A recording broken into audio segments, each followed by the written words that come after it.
চলে এসেছি উইন্ডের লাইভ স্ক্রিনে রয়েছে আমরা ECMWF মডেল বজ্রবৃষ্টি মোডে। তো যেটা আমরা পাচ্ছি আজ কিন্তু আমাদের দক্ষিণবঙ্গের ওপর বজ্রবিদ্যুৎ সহ বৃষ্টি লক্ষ্য করা গেলেও বৃষ্টির পরিমাণ কিন্তু খুব একটা বেশি থাকবে না। তবে বজ্রবিদ্যুৎ সহ বৃষ্টির পরিমাণ বজ্রবিদ্যুৎ সহ বৃষ্টি কোথায় কোথায় হতে পারে তার উপর যদি নজর রাখি তাহলে দেখা যাচ্ছে এপাশে কিন্তু বজ্রবিদ্যুৎ বৃষ্টি হওয়ার সম্ভাবনা রয়েছে শান্তিপুর, চাকদহ এবং তার সাথে কিন্তু কৃষ্ণনগর এবং তার সাথে বগুলা এবং চাপড়া, মুরাগাছা এবং বাংলাদেশের কিন্তু দামোহডা, দর্শনা এবং হরিয়াকুণ্ড এবং তার সাথে কিন্তু আলমডাঙ্গা এবং মেহেরপুর এই জায়গাগুলিতে হবে এবং এর সাথে কিন্তু ভিড়ামারা, বরখাড়া এবং তার সাথে কুমারখালী এবং তার সাথে পাবনা এইসব জায়গাগুলিতে হবে এবং তার সাথে কোচাতপুর এবং চৌগাছা এইসব জায়গাগুলিতেও কিন্তু বজ্রবিদ্যুৎ সহ বৃষ্টির সম্ভাবনা রয়েছে, যেটা আমরা লক্ষ্য করতে পারছি। এবং এপাশে কিন্তু মুর্শিদাবাদের কিছু জায়গা যেমন নওয়াড়া এবং তার সাথে বেলডাঙ্গার দিকটাতে দেখা যাচ্ছে এবং এপাশে বহরমপুর এবং তার সাথে মুর্শিদাবাদ এবং তার সাথে কিন্তু দমকল এবং তার আশেপাশে বিভিন্ন জায়গা রয়েছে, সেই সব জায়গাগুলিতে কিন্তু বজ্রবিদ্যুৎ সহ বৃষ্টির সম্ভাবনা রয়েছে। এবং এপাশে রামপুরহাটের দিকে, বীরভূমের দিকেও কিন্তু দেখা যাচ্ছে থাকতে পারে বজ্রবিদ্যুৎ সহ বৃষ্টি, যেটা কিন্তু আমরা লক্ষ্য করতে পারছি। অর্থাৎ বিক্ষিপ্তভাবে কিন্তু বৃষ্টি লক্ষ্য করা যাচ্ছে বিভিন্ন জায়গায়, এইখানে হচ্ছে কোনো জায়গায় এবং দেখা যাচ্ছে এপাশে হচ্ছে এবং মাঝখানে কিন্তু অনেকটা জায়গা বাদ এবং তারপরে কিন্তু আবার দেখা যাচ্ছে এপাশে এই দিকটাতে হচ্ছে এবং এপাশে কিন্তু ঝাড়গ্রামের দিকে হচ্ছে এবং খড়গপুরের দিকে হচ্ছে এবং আবার এপাশে কিন্তু কলকাতা, উত্তর চব্বিশ পরগনা এবং হুগলি, তার সাথে হাওড়া, দক্ষিণ চব্বিশ পরগনা এবং মেদিনীপুর এইসব জায়গাগুলি কিন্তু আবার দেখা যাচ্ছে যে এইসব জায়গাগুলিতে হচ্ছে না। এবং ক্রমশ কিন্তু দেখা যাচ্ছে বিকেলবেলার পর থেকে কিন্তু তেমন কোনো আর বজ্রবিদ্যুৎ সহ বৃষ্টির সম্ভাবনা নেই। এবং আগামীকাল যদি দেখি তাহলে কিন্তু দেখা যাচ্ছে আগামীকাল আবার বজ্রবিদ্যুৎ সহ বৃষ্টি থাকছে দুপুরবেলার দিকে, যেটা কিন্তু থাকছে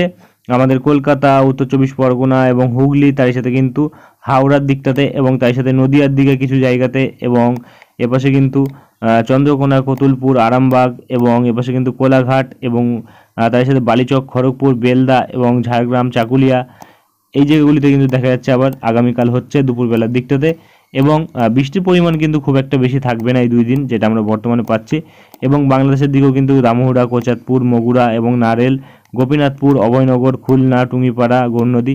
বাংলাদেশের কিন্তু দক্ষিণ ভাগেও খুব একটা বৃষ্টি না থাকলে বাংলাদেশের উত্তর ভাগে কিন্তু বৃষ্টির পরিমাণ বেশি থাকবে। তো আমরা যদি আমরা বৃষ্টির পরিমাণের উপর নজর রাখি তাহলে কিন্তু দেখা যাচ্ছে আগামী মোটামুটি কিন্তু দেখা যাচ্ছে যদি আজ ও আগামীকাল মিলিয়ে দেখি তাহলে কিন্তু মোটামুটি দেখা যাচ্ছে আমাদের সিলেটের সাইডে বৃষ্টির পরিমাণটা বেশি থাকছে, প্রায় কিন্তু 70 থেকে 80 মিলিমিটার বৃষ্টি কিন্তু দুদিন মিলিয়ে থাকছে।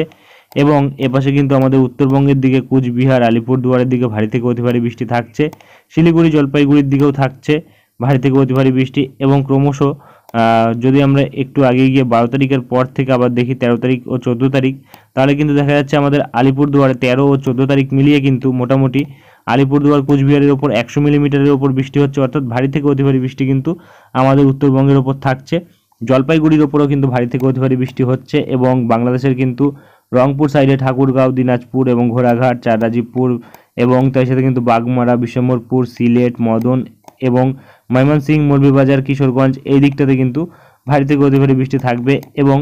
এপাশে কিন্তু বাংলাদেশের ঢাকা, মেহেরপুর এবং তার সাথে কিন্তু ফরিদপুর, শালিকুপা এবং নগরপুর, কুমিল্লা এবং মাদারীপুর, যশোর, লোহাগাড়া, খুলনা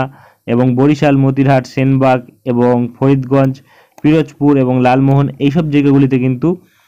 হালকা থেকে মাঝারি কোনো কোনো জায়গায় ভারী বৃষ্টি কিন্তু থাকবে। চট্টগ্রাম ও মহেশখালী এবং ফটিকচারি উপজেলার উপরেও কিন্তু ভারী বৃষ্টি থাকবে, যেটা আমরা বর্তমানে লক্ষ্য করতে পারছি। এবং আমাদের দক্ষিণবঙ্গের ওপর কিন্তু তেমন কোনো বিশেষ ভারী বৃষ্টি নেই, হালকা বৃষ্টি থাকবে, যেটা কিন্তু যদি আমরা দেখি আজ থেকে মোটামুটি আগামী 4 দিন অবধি দেখি 14 তারিখ অবধি, তাহলে কিন্তু দেখা যাচ্ছে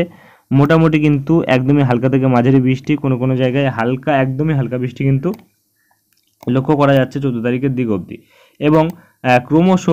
যে নিম্নচাপটা আসছে আমরা লক্ষ্য করলাম একটু আগেই ভিডিও শুরুতে, তো আমরা যেটা দেখতে পাচ্ছি দেখা যাচ্ছে মোটামুটি কিন্তু 14 তারিখের দিকে আমাদের উড়িষ্যা উপকূলের কাছেই কিন্তু এই নিম্নচাপটি রয়েছে এবং ক্রমশ কিন্তু এর জেরেই কিন্তু আমাদের দক্ষিণবঙ্গের ওপর কিন্তু আবারও বৃষ্টি হবে, যেটা 15 তারিখ থেকে হওয়ার সম্ভাবনা রয়েছে। এবং এর জেরে কিন্তু আমাদের দক্ষিণবঙ্গে খুব একটা ভারী বৃষ্টি হবে না, যেটা আমরা বর্তমানে পাচ্ছি, তবে ওড়িশার ওপর কিন্তু ভারী বৃষ্টি হওয়ার সম্ভাবনা রয়েছে এর ফলে। তো আমরা বৃষ্টির পরিমাণ যদি আমরা দেখি 15 তারিখ থেকে পরের দুদিনে কতটা বৃষ্টি হতে পারে অথবা পরের 4 দিনে কতটা বৃষ্টি হতে পারে, তাহলে কিন্তু দেখা যাচ্ছে আমাদের দীঘা কন্টাইয়ের ওপর কিন্তু বৃষ্টির পরিমাণটা বেশি থাকতে পারে, যেটা কিন্তু 50 থেকে 60 মিলিমিটার বৃষ্টি আগামী 15 তারিখ থেকে পরের 4 দিনও হতে পারে। এই বৃষ্টির পরিমাণটা কিন্তু বাড়তে পারে এবং কলকাতা, উত্তর চব্বিশ পরগনা এবং তার সাথে হুগলি এবং হাওড়া এবং নদিয়া এবং তার সাথে প্রতিটা জেলার উপরেই দেখা যাচ্ছে বৃষ্টি হওয়ার সম্ভাবনা রয়েছে মোটামুটি 15 তারিখ থেকে পরের 4 দিন অর্থাৎ 19 তারিখ অবধি। এবং 19 তারিখ থেকে পরের 4 দিন যদি আমরা দেখি তাহলে কিন্তু দেখা যাচ্ছে 21 তারিখ থেকে যেই নতুন নিম্নচাপটি রয়েছে তার জেরে কিন্তু আবার বাংলাদেশের ওপর ভারী থেকে অতি ভারী বৃষ্টি থাকবে, যেটা আমরা বর্তমানে লক্ষ্য করতে পারছি। এবং আমাদের উত্তরবঙ্গেও ভারী থেকে অতি ভারী বৃষ্টি থাকবে, যেটা লক্ষ্য করা যাচ্ছে। এবং বাংলাদেশের কিন্তু পূর্ব ভাগের জেলাগুলিতে দেখা যাচ্ছে, যেমন দক্ষিণ পূর্ব ভাগ, উত্তর পূর্ব ভাগ এবং তার সাথে পূর্ব ভাগের জেলাগুলিতে ভারী থেকে অতি ভারী বৃষ্টি থাকবে। পশ্চিমের জেলাগুলিতে কিন্তু